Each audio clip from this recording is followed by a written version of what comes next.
Sophie arrives with her fiancé Nolan in the woods where she grew up. Nolan works as editor-in-chief of a magazine and writes an article in which he wants to tell readers how a city man feels when he goes on a real hunt. Sophie's childhood friend Kyle, a professional hunter, agrees to guide him, but he has a hard time getting along with the arrogant Nolan, especially since he still has feelings for Sophie from his childhood. This will become important when these two go into the woods, where they suddenly find themselves not hunters, but prey. They are spotted by a pack of bloodthirsty wolves.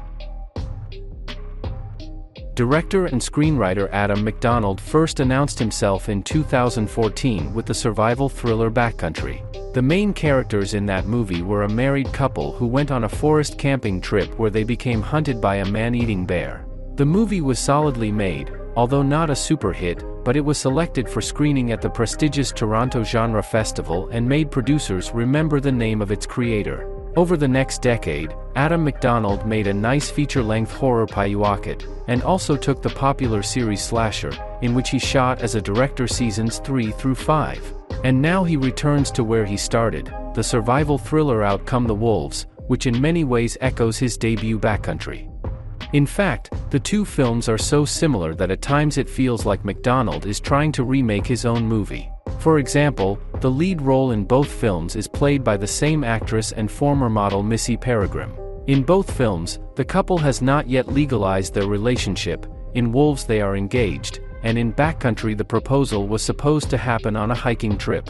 In both films, an important part of the plot becomes a plotline in which two men compete for the attention of one woman.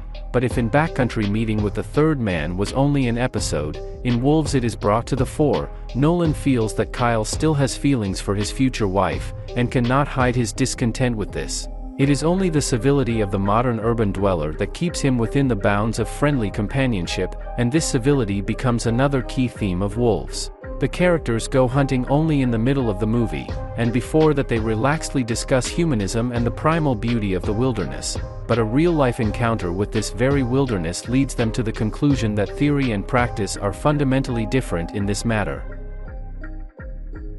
Out Come the Wolves quite interestingly and vividly reflect on this idea, but, unfortunately, the movie is not so impressive as a survival thriller.